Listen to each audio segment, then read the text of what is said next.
नमस्ते। Staff selection commission यानी SSC की तरफ से पीडब्ल्यूबीडी कैंडिडेट्स के लिए एक बहुत बड़ा और ज़रूरी अपडेट आया है। ऑन स्क्राइब को लेकर एक पॉलिसी में अचानक बदलाव हुआ है, तो चलिए इसे ठीक से समझते हैं। तो सबसे पहले सबसे बड़ी और सबसे अच्छी खबर, एसएससी ने ओन स्क्राइब यानी अपना खुद का लेखक लाने की जो सुविधा थी उसे फिर से शुरू कर दिया है। ये उन सभी कैंडिडेट्स के लिए एक बहुत बड़ी राहत की बात है जो इस बदलाव को लेकर परेशान थे। तो ये पूरा मामला है क्या? देखिए, ये कोई छोटा मोटा अपडेट नहीं है, बल्कि हाल ही में लाई गई एक पॉलिसी को पूरी तरह से पलट दिया गया है। आइए समझते हैं कि असल में बदला क्या है। यहाँ एक बहुत बड़ा यू टर्न देखने को मिल रहा है।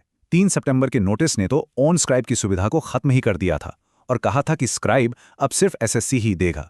लेकिन 4 नवंबर के इस नए नोटिस ने कहानी पूरी तरह से बदल दी है। अब कैंडिडेट्स अपना स्क्राइब ला तो सकते हैं, पर साथ में कुछ नई और काफी सख्त शर्तें भी जोड़ दी गई हैं। पर यह सब इतनी तेजी से हुआ कैसे और कैंडिडेट्स के बीच इतना कंफ्यूजन क्यों हुआ? इसको समझने के लिए चलिए इन घटनाओं की टाइमलाइन पर एक नजर डालते हैं। पिछले कुछ महीनों में देखिए कितना कुछ हुआ है। अगस्त में नियम बदला, सितंबर की शुरुआत में एसएससी ने उसे लागू कर दिया। फिर कुछ ही दिनों बाद एक क्लैरिफिकेशन आया और आखिर में नवंबर में एसएससी ने इस सुविधा को नई शर्तों के साथ वापस बहाल कर दिया।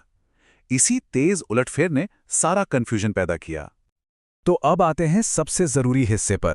अगर कोई कैंडिडेट ऑन स्क्राइब की सुविधा लेना चाहता है, तो उसे और उसके स्क्राइब को अब किन नए नियमों को मानना ही होगा। चलिए देखते हैं। एसएससी ने इसे काफी सिंपल रखा है। मोटे तौर पर बस 2 नई बड़ी शर्तें हैं जिन्हें हर हाल में पूरा करना होगा। पहली शर्त स्क्राइब की उम्र से जुड़ी है और दूसरी उसकी पहचान के वेरिफिकेशन से। चलिए इन दोनों को एक एक करके समझते हैं। पहला नया नियम स्क्राइब की उम्र को लेकर है। अब कोई भी व्यक्ति स्क्राइब नहीं बन सकता। उनकी उम्र एग्जाम के लेवल के हिसाब से तय की गई है और ये एक बहुत बड़ा बदलाव है। नियम बिल्कुल सीधे हैं। अगर एग्जाम मैट्रिक या 10+2 लेवल का है, तो स्क्राइब की ज़्यादा से ज़्यादा उम्र 20 साल हो सकती है। वहीं अगर एग्जाम ग्रेजुएशन लेवल का है, तो ये लिमिट 22 साल रखी गई है। यानी अपना स्क्राइब चुनते वक्त अब इन एज लिमिट्स का खास ध्यान रखना होगा। अब आते हैं दूसरे नियम पर, जो कि उतना ही बल्कि शायद उससे भी ज्यादा जरूरी है। ये है स्क्राइब की पहचान का वेरिफिकेशन, और इसके लिए आधार को कंपलसरी कर दिया गया है। इसका मतलब क्या है? इसका सीधा सा मतलब ये है कि एग्जाम वाले दिन एग्जाम सेंटर पर स्क्राइब का बायोमेट्रिक या आधार बेस्ड वेरिफिकेशन किया जाएगा। ये पक्का करने के लिए कि जो व्यक्ति स्क्राइब के तौर पर रजिस्टर हुआ है वही एग्जाम दे रहा है।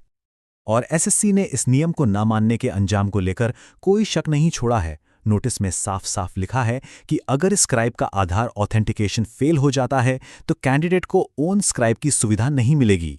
ये बहुत ही सीरियस बात है। तो सवाल ये है कि ये नए नियम आखिर लागू किस पर होते हैं? क्या ये सभी एग्जाम्स के लिए हैं? चलिए इसके दायरे को भी समझ लेते हैं। ये बिल्कुल क्लियर है। ये नियम उन सभी एलिजिबल पीडब्ल्यूबीडी कैंडिडेट्स पर लागू होते हैं जो ऑन स्क्राइब का ऑप्शन चुनते हैं।